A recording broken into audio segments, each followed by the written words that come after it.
um, Lorian will be adding some of her own things into it, and they will kind of combine their, their teaching and their, choreography and the different parts and aspects to the dance. So they're going to kind of find an in between. And then Lorian will be doing more of the solos, and I believe that they have a trio that they're going to do as well. So a long way down, we're going to talk about that. Now, I want to write up a date up on the board here.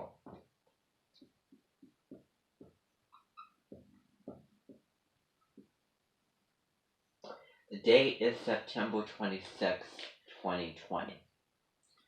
That was the day about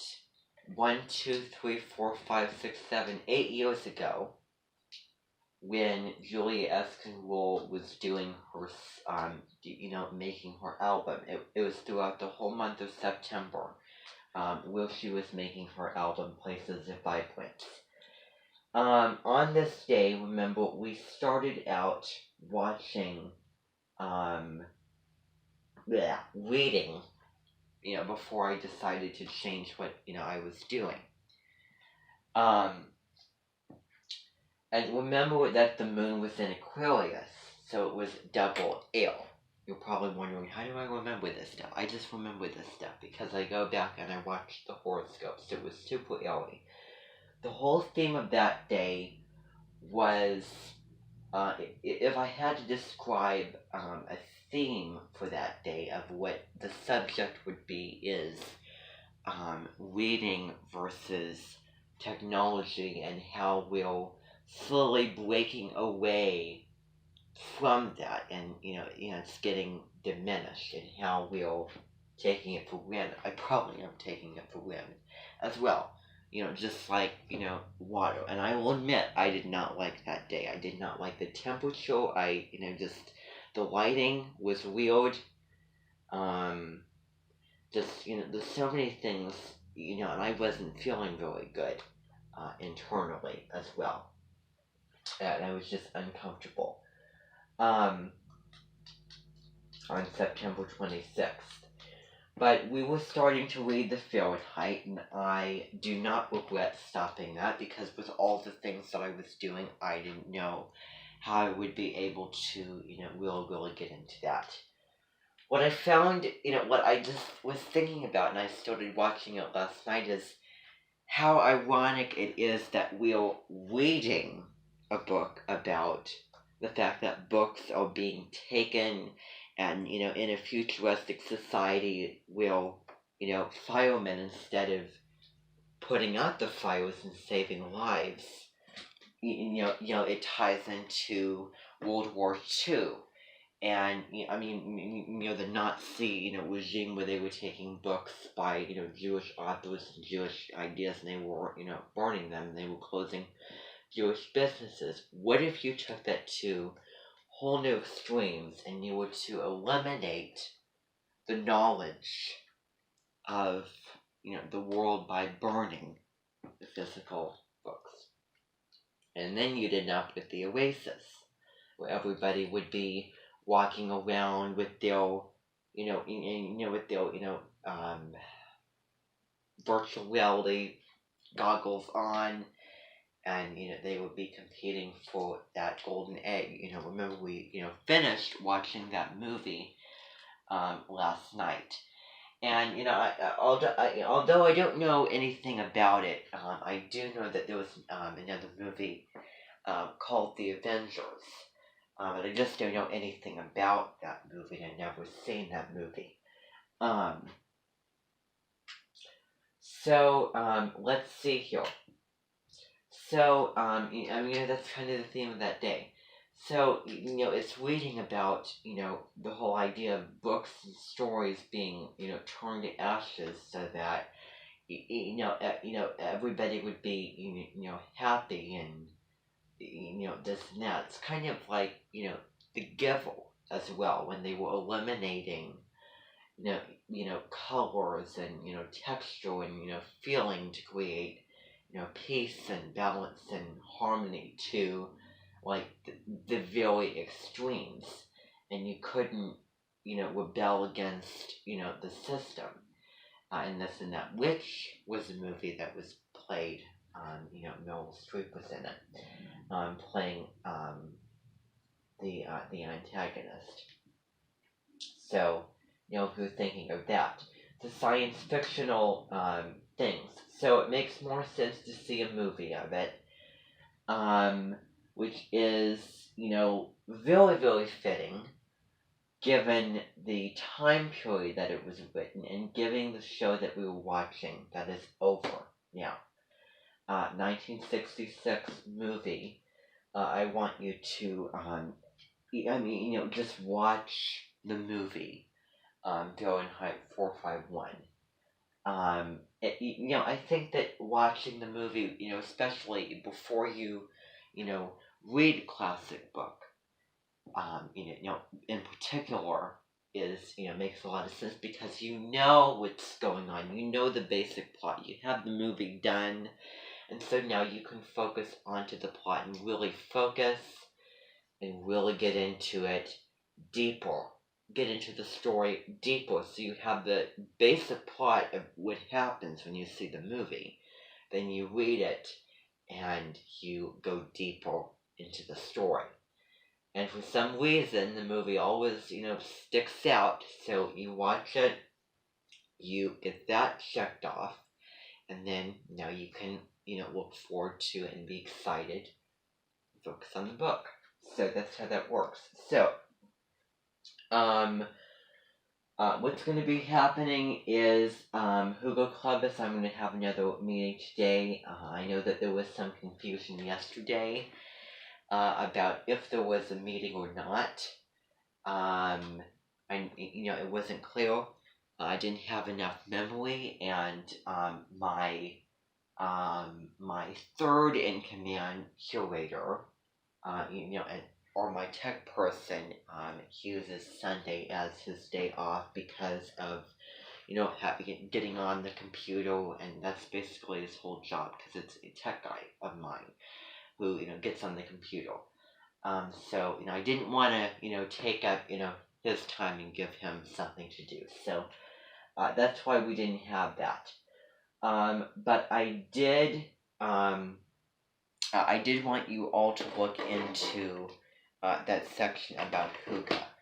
And that's what we're actually going to be doing today. And then tomorrow we're going to be getting into light on hookah. And especially getting into that more, in the holiday season. Let's see if there's anything else. I believe that I covered everything, so that is perfect timing. That is perfect timing right here. Nice to meet you. Welcome to my event, and I'm Trevia Truck. Lubimbi Noel. I just want you to welcome here. I know that you'll be going over to Lubimbi Bellbooks here pretty soon, and I know that you're just making a stop here to talk to my mentor and to meet everybody, and this and that. And of course, I will be taking you up there to see Lubimbi Bellbook. So I'm just going to get the light on. So I want to introduce the Edmonton and everybody to Lauren Gibson, who was in the show, right? And you can come up and you can introduce yourself and you can talk about your style of teaching and what your whole philosophy is of that, because I'm sure that everybody is very, very interested and curious to know. And then you'll be heading over to Lubimbi Bellbooks afterward. After we can chat and get to know each other, and then we'll go over there, and you'll get to know her.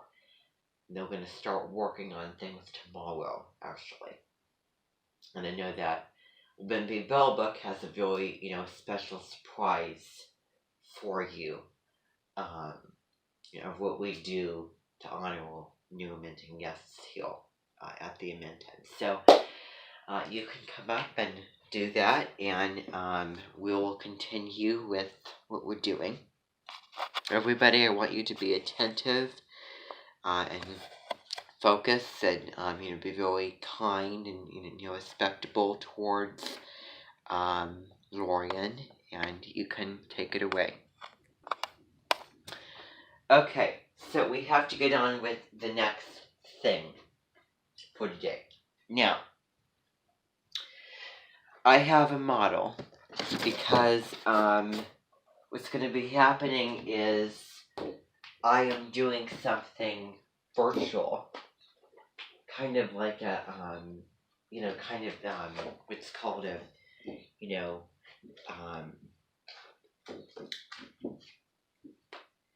environmental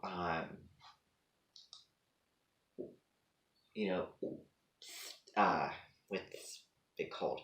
Environmental clubus kind of thing, virtually. And I haven't started that yet, but I'm going to start that later this evening, actually. So I have a model that I'm going to be hanging up.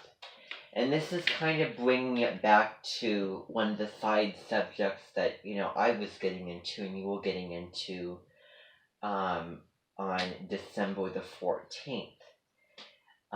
Which was Steve Wallace's birthday. So here I have different models of clouds here. Let's see here. I'm trying to think about. Okay. Okay, so I'll only focus on this section of it. So I have a couple of things here on the different types of cloud formations that I just wanted to show you. I've had this for, I don't even remember when I got it. But I just had it sit around for a while. And I just thought that I would bring it out and I would show you. So, basically, I just want to do this really quickly before we get into all the things that we need to get into today. So if you have, thinking about all the different cloud formations. Now, those three types of cloud formations here, there is the cirrus, the cumulus, and the they're probably all different types of cloud formations. These are all, okay. Forget about what I said. So, let's see here. Wait. So, no, that's... Okay. So this is the Spanish right here. And then this is the English here. But the pictures are different. So, yes, looking at all of these. So, there's all different types of cloud formations here. So I'm just going to list them off. So, there's the cirrocumulus, which you find if you look up. And, I would say that the cumulus, you see those puffy clouds in the summertime and the springtime. So, looking here at the model, you have cirrocumulus, which are high clouds with puffy, patchy appearance with small spaces between clouds. Often form wave-like patterns. So these are, that's that type of cloud there. let's see. So, yeah. So, let's focus on... Okay. Okay, I'm just figuring out how this is gonna work here. I need to look at this.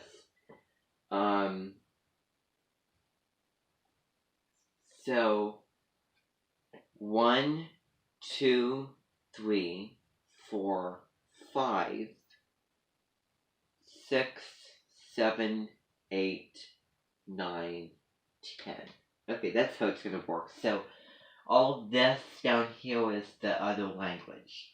But these are the English. So, the cirrostratus is clouds that you would find in the wintertime. Which, I mean, if you see it, I know, that I made copies of this, and you can go in, and you can see, what they look like. But they're high clouds, light gray or white, often thin with the sun or moon seen through them, usually covers much of the sky. So they're very, very pale, clouds that are very, very high in the air, and they stretch out, over a very vast difference, and you can tell that they're higher in the atmosphere because they're not as, vibrant, should I say. So, cirrus, definitely. So cirrus clouds, which are kind of, waves of, if you think about dust, and if you think about, being windy. So again, winter, and, windy day. So high clouds, thin, raspy, wispy, and feathery, composed of ice crystals. So again, found in the wintertime because it's so cold. So then, this is divided into several categories here, which is, okay, I can't, so the categories, I need to look at this here to be able to see. So, one of which is, high altitude. The other category would be, middle altitude and low altitude clouds. So, high, middle, and then low here. So 1, 2, 3. And there's more of the clouds that show up in spring and summertime that are low altitude. And I know that I said things and I changed my words, but I'm just trying to figure how this works out because I, barely even looked at it, and I can't get this to stick. Okay, what's wrong with this thing? I don't understand. Okay, I don't get this. Okay, there we go. So, altocumulus.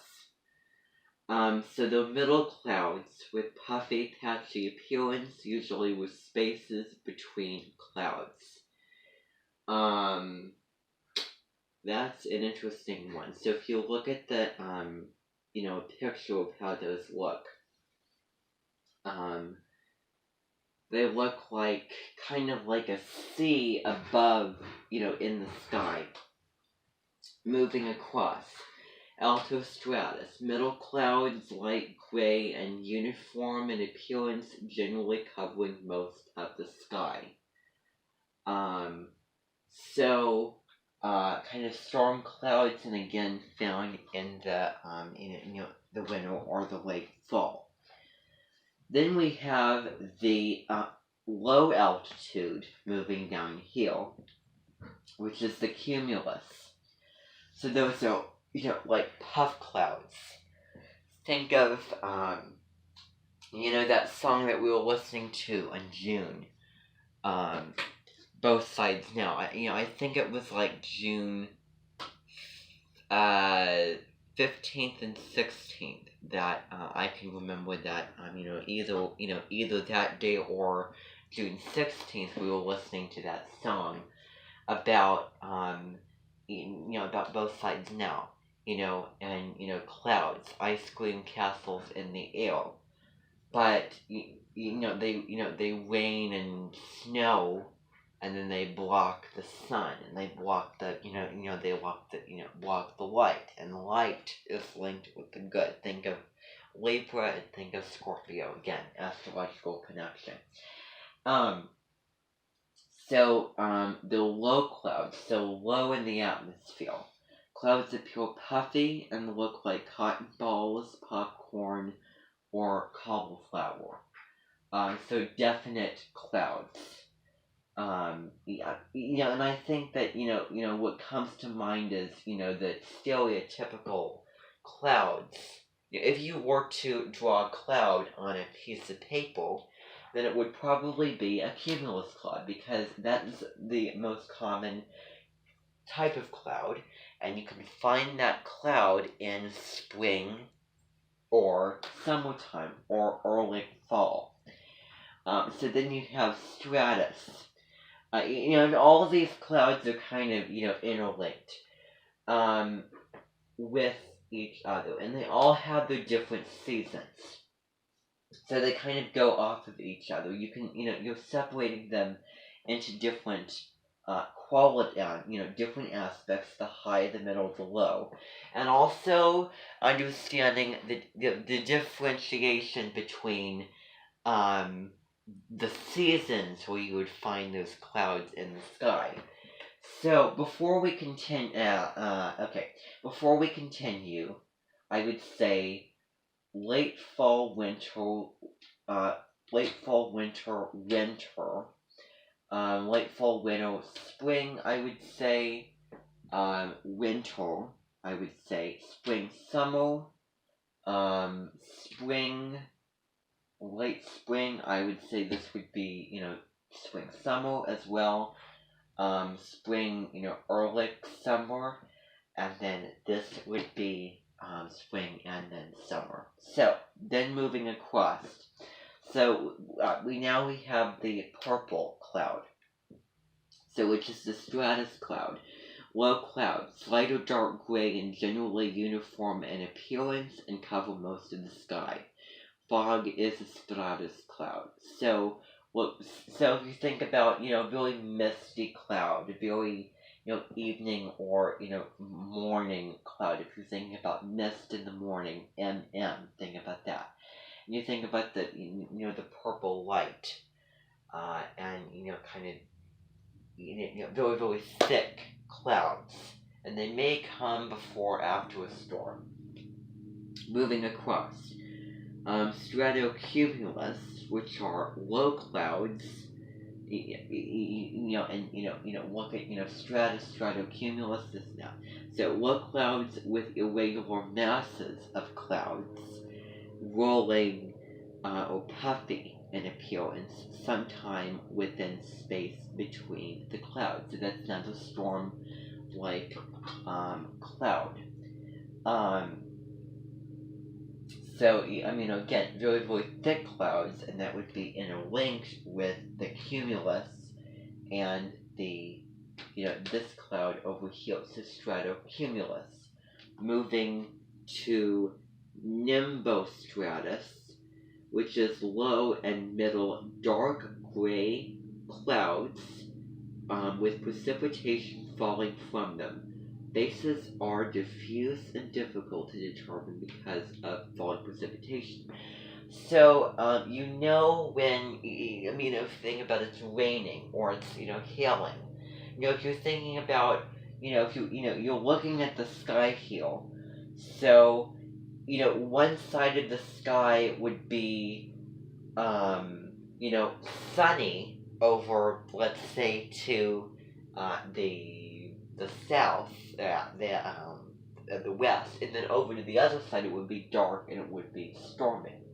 And I remember coming home, going under the bridge from Chicago several years ago, heading into the rain and heading into the storms and heading into the darkness of the clouds, and all those things. And it was very, very bad weather going back. And I can remember several times when,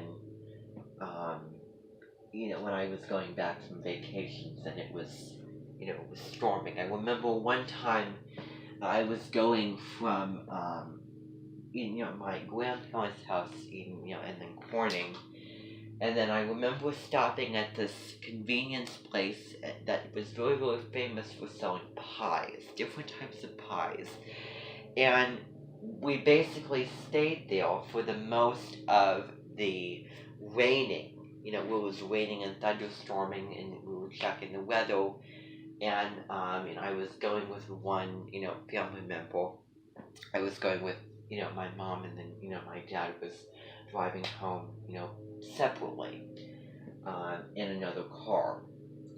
So we were separate. So, we had to stop because it was kind of, think about Vergonium, think about the sky getting dark, and then all the clouds gathering, and then all the, the wind, and then out comes the rain. Usually, during warm weather. So if you're thinking about the idea of Vergonium, thinking about the sky being completely dark and everything, all, it's, loud with the lightning and everything, and then all goes away. Because Vergonium is very sensitive to, what basically kills it is light and sound. That is how you can destruct Vergonium, and something deeper than light and sound. In the middle of the countryside, so that was basically Vergonium. So, when you see, you see kind of, something falling from a cloud, not necessarily mist, over one part of the sky. It looks like gray coming down, like a jet coming down, bringing up a bad memory. That's rain. So, moving on to the very, very last one. I can remember the day that I went on that jet when I was a child and I lost my glasses. Cumulonimbus. I can't pronounce that. So large clouds with dark bases and tall billowing towers can have sharp, well-defined edges or anvil shape at the top. Precipitation can obscure the base of the clouds, can be accompanied by thunder. So if you think about in the tropics, if you're thinking about, in a tropical area, it's also the places where these are classified. So think about the tropics, and if you think about, the moisture from the ocean, how it creates hurricanes, tornadoes, and how that would gather into the clouds, and then it create, the storm and everything. So again, something light with that sun can, eventually create, a monstrosity of evil of nature. So, I would say Alaska, tundra, those types of places, Arctic Alaska, all the winter places here, Colorado, again, very, very northern places like Canada here, kind of temperate zones, and, like kind of the Midwest, and, other, middle parts of the world here. Here would be, colder or, again, temperate areas. Temperate areas, I would say, again, warmer areas that have a lot of storms, like Florida, and then again, tropics. So, I just wanted to show you, that model, because I think that'd be a good, opportunity to, look at clouds. Is there any on the back that I should, okay, the wind is different language. So, anyway. So, now we looked at that, we have to, really move along here. So, Google Club, this is going to be the very, very last thing of the day. So, I'm going to be erasing all of this. Okay, I'm going to be erasing all of this because, we don't need it anymore. Because we're going to be talking about long way down. So that's the thing that we're going to get into here. And I have a little, Kleenex here that I'm using as an eraser. So, that's one of the things that we're going to be looking at. And it's also biologically tied. So again, talking about the side subjects, things that you learn about or watch or read, or the places that you go and the thoughts that you think alongside that. So I'm going to just be writing just on the long way down, and I could make task cards, but I didn't want to go to the trouble. So long way down. So the characters. So what page that you should already be be on, and we've already started this already. But so anyway, and okay.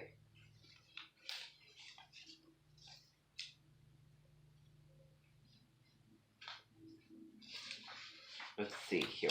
I'm not gonna look at what's still, but okay. So you should be on page 18 already. Okay, somewhere around now. So page 18 at the very most. So pages, let's see. Where does it begin? Where does the thing begin?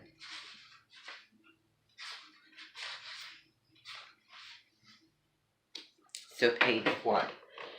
So everybody should have read the pages 1 through 18.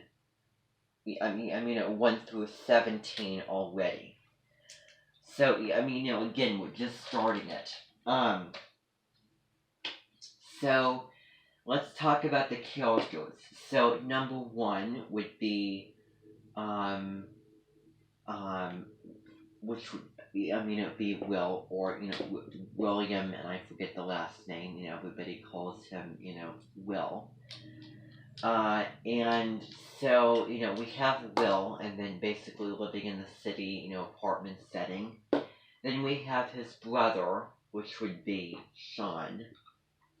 The guy from The Good Place, if you think about it. The evil guy. So Will, Sean, his mother, I think that he also has a sister as well, and his friend Tony. Remember that they were talking about their height when they were 15. Just the Ides. Remember 15, Ides number. If we think about Julius Caesar, Ides of March. So, here we have the characters. So,